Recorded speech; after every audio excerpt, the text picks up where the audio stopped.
શિક્ષકોમાં અત્યારે ઉગ્ર રોષ ફાટી નીકળ્યો છે, જેમાં કૃષિ રાજ્યમંત્રી રમેશ કટારાના નિવેદનનો આ વિરોધ થઈ રહ્યો છે। શિક્ષકો પર કરેલી તેમની ટિપ્પણીને અપમાનજનક ટિપ્પણી અત્યારે શિક્ષક સંઘ ગણાવી રહ્યો છે। શિક્ષક સંગઠનોએ નિવેદનને તથ્યવિહીન ગણાવી દીધું છે।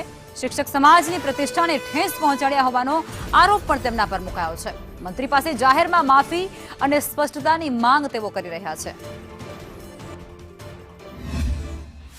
વધુ એક મંત્રીનો બફાટ સામે આવ્યો છે અને શિક્ષકોને લઈને વિવાદ છેડાયો છે, જ્યારે શિક્ષણ જગતમાં પણ તમામ શિક્ષકોમાં ભારે રોષ પણ જોવા મળ્યો છે। ત્યારે અમદાવાદમાં શિક્ષકો દ્વારા પણ જે નિવેદન આપવામાં આવ્યું હતું મંત્રી દ્વારા, અને શિક્ષકોને લઈને જે વિવાદિત નિવેદનને લઈને શિક્ષકોમાં રોષ તો જોવા મળ્યો, અને શું કહી રહ્યા છે શિક્ષકો એમની સાથે જ આપણે વાત કરીશું। વધુ એક મંત્રીનો બફાટ અને શિક્ષકોને લઈને કામને લઈને વિવાદ છેડાયો। ઓછા પગારમાં નોકરી કરવી કેટલી અઘરી બને છે, અને આ પ્રકારે જ્યારે નેતાઓ જ આવા નિવેદન આપતા હોય।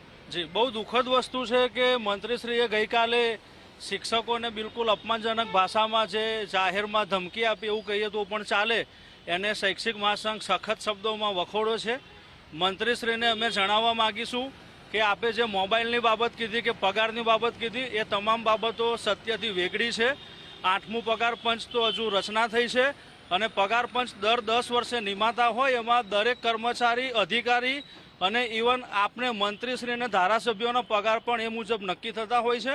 એટલે શિક્ષકો વિશે આવું બેફામ બોલવાનું બંધ કરવામાં આવે। શિક્ષકો માટે વધુ એક અપમાનજનક શબ્દ કઈ રીતે આપ જોઈ રહ્યા છો? પહેલી તો વાત કરું તો આપણી ભારતીય સંસ્કૃતિની પરંપરા શું હતી કે પહેલા ગુરુનું સ્થાન સર્વોચ્ચ હતું। અત્યારે જેમ જેમ ટેકનોલોજી અને જમાનો આગળ વધતો જાય છે તેમ તેમ શિક્ષકનું જે સ્થાન છે ને એ એકદમ છેલ્લી કક્ષાએ મૂકી દેવામાં આવ્યું છે, કારણ કે શિક્ષકને પોતાના વિભાગની સાથે સાથે અન્ય વિભાગના બધા જ કામમાં જોડી દેવામાં આવ્યો છે। જ્યાં આગળ કોઈ સક્ષમ ન હોય કે એ વિભાગનું જે કાર્ય છે એ ફક્ત શિક્ષણ વિભાગમાંથી શિક્ષકોને ઓર્ડર કરી અને સોંપી દેવામાં આવતું હોય છે, તો શિક્ષકોને દરેક વિભાગના કામ સોંપતી વખતે આ બાબત કેમ ધ્યાનમાં નથી રાખવામાં આવતી? અમે દરેક વખતે બધા જ કામ ખૂબ નિષ્ઠાપૂર્વક કરીએ છીએ, તો આવી રીતે અમારા વિરુદ્ધ ખોટા નિવેદનો આપવાના બદલે અમારી પ્રશંસા પણ કરવી જોઈએ। રાષ્ટ્રહિતોના તમામ કામોમાં જો અમે જોડાયેલા હોઈએ તો વાસ્તવમાં અમને પ્રોત્સાહન આપવાની જરૂર છે, નહીં કે પછી ભૂખ મટતી નથી કે એવા કોઈ શબ્દો વાપરીને। શિક્ષકોનું અપમાન કર્યું છે, તેને લઈને શિક્ષકોમાં પણ આ બાબતને લઈને ભારે રોષ જોવા મળી રહ્યો છે, અને મંત્રી આવા બેફામ નિવેદન ન આપવા જોઈએ તેવી અપીલ પણ કરવામાં આવી રહી છે। જો કે શિક્ષક જગતમાં હવે ભારે રોષ મંત્રી સામે જોવા મળ્યો। કેમેરામેન મનીષ વાણિયા સાથે દિવ્યા ચૌહાણ, સંદેશ ન્યૂઝ।